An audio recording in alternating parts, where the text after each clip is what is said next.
What is going on, everyone? Let's talk about Champions League. This was crazy. Barcelona Newcastle ended 2-1 with Barca taking it, and I'm so happy. And people would be like, oh, boy, it's such an easy game. Newcastle's not a top team. You're like Barcelona. St. James's Park is one of the hardest stadiums to play in. These guys are ruthless. Their midfielders are like savages. They're tall, big players. So I was nervous. Of course I was nervous because I'm like, we haven't been perfect this season. It hasn't been a 10 out of 10 kind of performance. So I was nervous. And Lamine Yamal out, Balde out, Gerard Martin scares me heaps. And obviously no Lamine Yamal. People are like, oh, as if you rely on an 18-year-old. He's the best player in the world. Get out of here. But obviously we saw the first half nil. Juan Garcia had a phenomenal game, especially like the first half was all him. He did so much in the first half, and I love him heaps. Then second half comes along, and I was saying we need to score an early goal. If we don't score an early goal, this could be really, really bad for us. This could be bad for us. And it came to the edge of the box where Rafinha gets the ball, gives it to Koundé. Koundé crosses it in, and who else to be there than the guy who I was at one point going, maybe we need to take him off. Rashford scores a header, bottom left corner.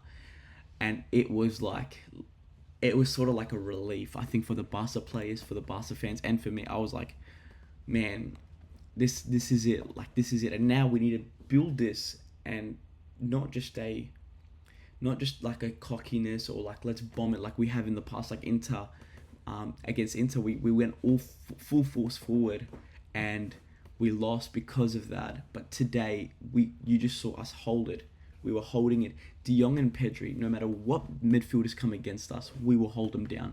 These three, Joel Linton, Tenali, and Bruno, like, were all playing, all physical beasts. Like, anyone else, like, they would wreck, but they just couldn't get around De Jong and Pedri. These guys just controlled the game. They ball carried so well. Like, it was just phenomenal by them.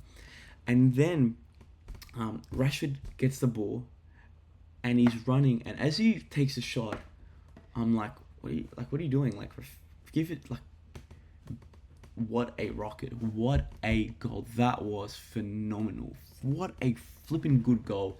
Great goal. And I was happy. And at this point, I'm like, we saw, Torres replace Lewandowski, Kabasi, and Christensen, and I was happy with that. Then we saw a weird one. We saw Eric Garcia come in for Gerard Martin. Now, Eric Garcia's played centre-back, that's his main position, or was. Then he's played defensive mid a bit 2 years ago. He's played right back, and now he's playing left back. So I'm like, mate, if he can play left back and he does a better job than Gerard Martin, I'm excited. Then Olmo and Rashford comes off, which I was hoping Rashford would stay on and hopefully go for a hat-trick. I think that would have been cool. But then, in the last couple moments, in the 90th minute, the guy that I was throwing dirt on, I was like, Gordon's not that good. I don't really rate him. And when I saw Murphy line up, I was like, I saw his smile, and I was like, he's gonna do something in this game. And they come on, and he assists Gordon and scores a goal. And at this point, I was like, is this the same thing as Liverpool? But now they've scored later, so is it gonna be a draw, and we're not gonna win this game? And I was like, no. And look, our defense could have done better, but like also it just happens at times. Things like this just happen. I just got a notification saying Rashford was named man of the match, so let's go. I would have given it maybe. Yeah, actually no, it could have gone to him. Or Juan Garcia, he had a phenomenal game. But then they scored a goal, and I was like, man, I was scared after that. I was like, this could be really, really bad.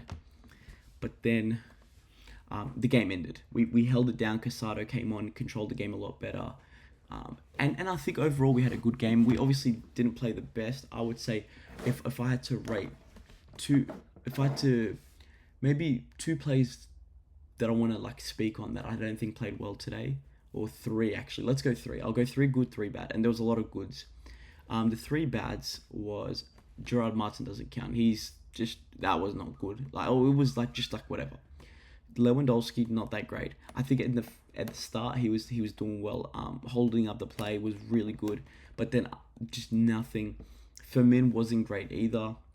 Firmin, like, I think people will say that he was horrible, zero, everything. Like I still think he wasn't terrible. I just don't think he was that good. I think he could have played a lot better, but there wasn't much feeding to him as well at times. And then the last player, not necessarily played bad, but played different, which I was shocked about, was Rafinha. When Rafinha plays on the right, he drifts in a lot more, and even when he's on the left, he drifts in a lot more. He likes to play sort of like a right attacking mid or left attacking mid. But today he was sort of like on the touchline for most of it, and then when he sort of cut in, and that was when he was able to give the ball to Kunde, and Kunde gave it to Rashford to score. So I don't think that was the best performance from him. If I had to pick my best three players, look, obviously Rashford scores 2 goals, but for me it was also it's hard because Kunde played phenomenally today, phenomenally. Juan Garcia that I mentioned. Obviously, Pedri de Jong. I'm just naming a bunch of players at this point because so many actually did play well. And obviously, Rashford scoring 2 goals, I think is good. So, look, we'll take it. We won 2-1. And at St. James's Park, that's hard. Arsenal lost to them, three times last season. And they're, like, the best defensive team. So me, I'm happy with that. Obviously, Club Brugge and Monaco. 4-1. Fati scores the last-minute goal for Monaco. Obviously, wasn't nowhere near enough. Club Brugge just outplayed them big time. I only watched the highlights. Copenhagen, Leverkusen. I was hoping Copenhagen would win it, but Grimaldo's free kicks, man, this guy is crazy. Frankfurt destroyed Galatasaray. Galatasaray were up 1-0, but no good from them. City 2-0, headed by Haaland. And then Doku scores a phenomenal goal. And then Sporting destroy, or maybe not destroy. It was alright. Like, it was a good game, but Quineda, the left winger today, 18 years old. Guy's a baller. But let me know what you guys think. Would love to hear what you guys have to say. But Barca's done it. Let's go, baby.